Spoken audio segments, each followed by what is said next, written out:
Have you ever observed how your thoughts can transform a calm instant into a storm of worry in the blink of an eye?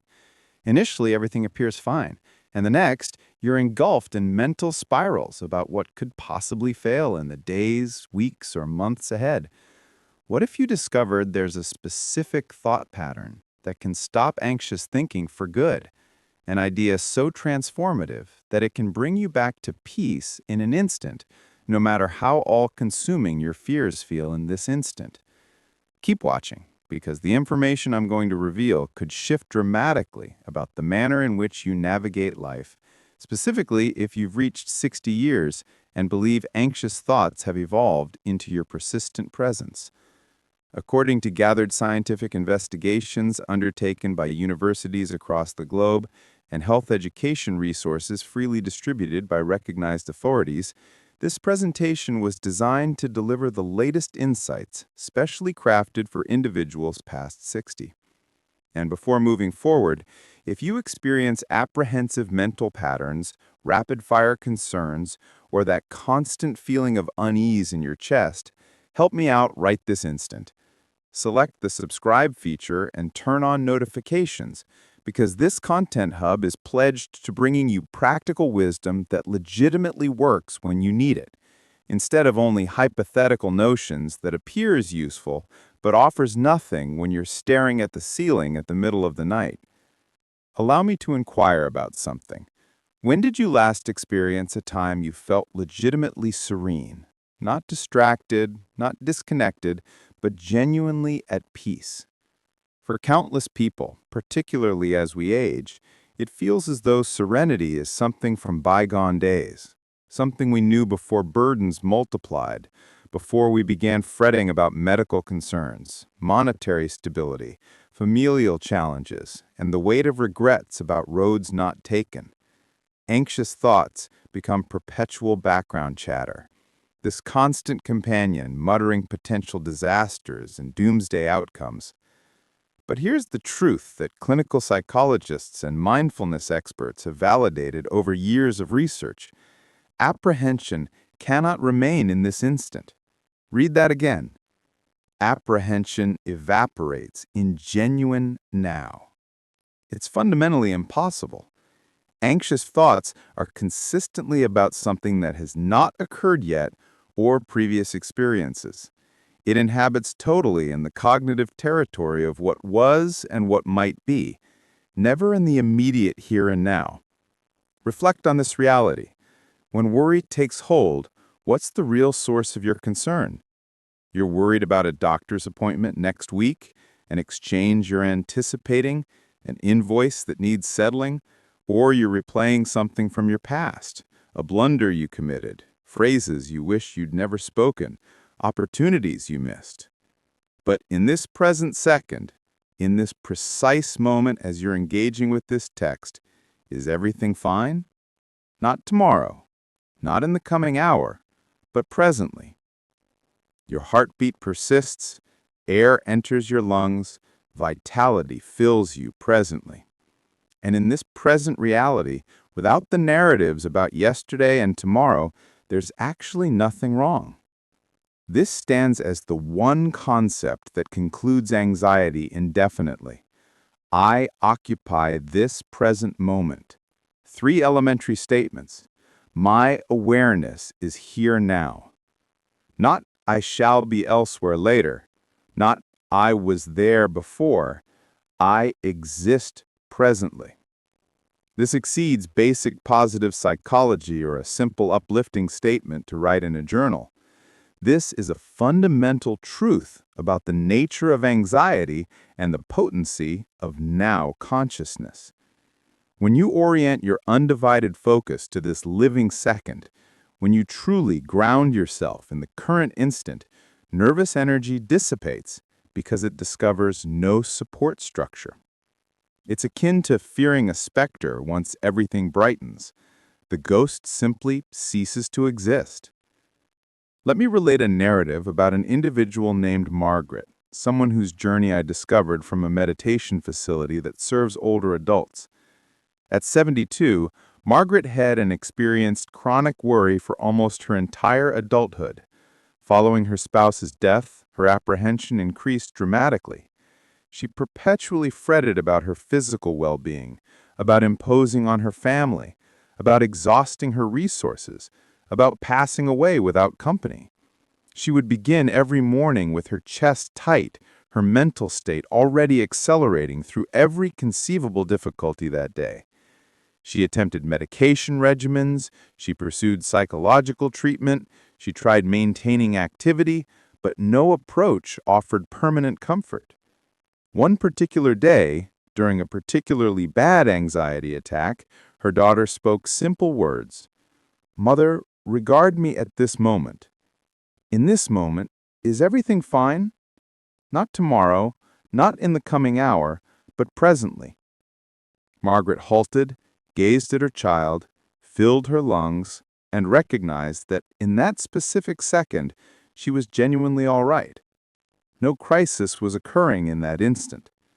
The anxiety was about invented upcoming events, not immediate truth. That represented her pivotal instant. Margaret commenced engaging in what she labeled her present moment assessments. When worry began to surface, she would interrupt her thoughts and inquire, "Presently, is anything genuinely wrong?" And practically without fail, the reply was positive. She was alive with breath, she was protected, she was living. The immediate now became her place of safety, her mooring location when her thoughts attempted to drag her into hurricanes of concern.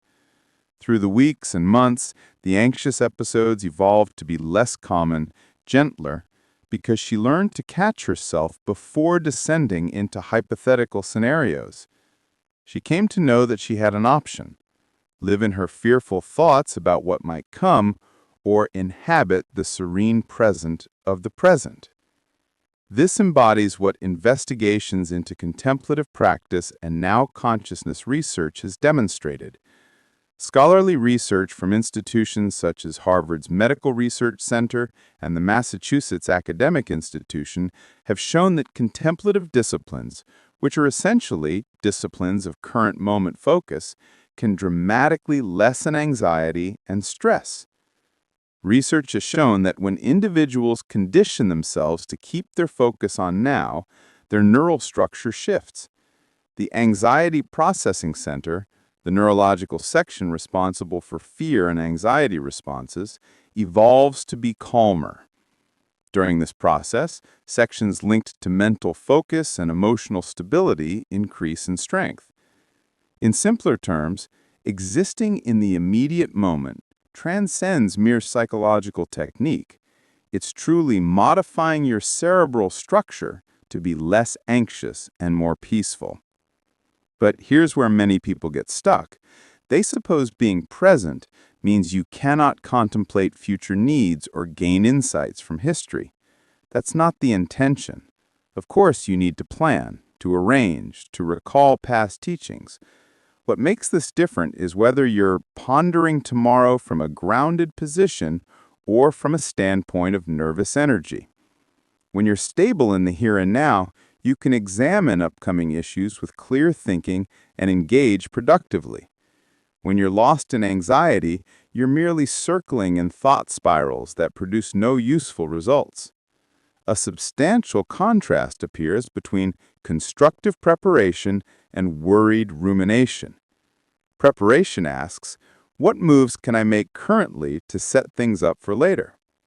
Worried spiraling asks, what dreadful situation might arise that lies beyond my power? One enables you, the other freezes you. If you're getting something meaningful from this, if something makes sense for you currently, drop a comment down below with merely the number 1. Just 1. That's how I know this content connects with individuals who would be helped by it, and it supports this content in finding more persons who are struggling with anxiety.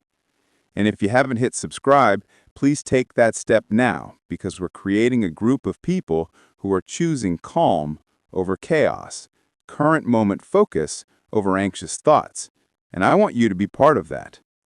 Permit me to share with you something concrete you can implement instantly. Whenever you next detect nervous energy building, those familiar sensations of compression across your chest, your thoughts racing, your muscles contracting, give this a try. Cease your present task. Rest one palm on your heart and one hand across your midsection. Close your eyes if possible. Draw in a long, deep breath through your nostrils, sensing your abdomen rise. Then let the air out slowly through your mouth. As you take in air, tell yourself, I am present right now. Air flows through me. I am among the living. I am all right at this moment. Complete this 5 rounds. 5 breaths, 5 statements of present moment truth. The process you're engaging in is moving your attention from the invented tomorrows your mind is creating and grounding it in the corporeal feelings of your physical form at this moment. Your breath rhythm is eternally in the now. You're unable to breathe oxygen from the past or upcoming breaths, just this now breath, presently. That makes your breath the perfect anchor to pull you into current reality. Another approach that many people find helpful is called the sensory grounding practice. When fear emerges, recognize 5 things in your visual field now, 4 objects you can feel, 3 things you can hear, 2 aromas you detect, and 1 taste you detect. This pushes your focus into this moment through your sensory experience, and nervous energy can't keep its control when you're wholly occupied with present sensory experience. Test this out. You might be surprised how quickly the anxious thoughts lose their power when you're observing the tactile experience of your feet touching the surface, avian sounds from outside,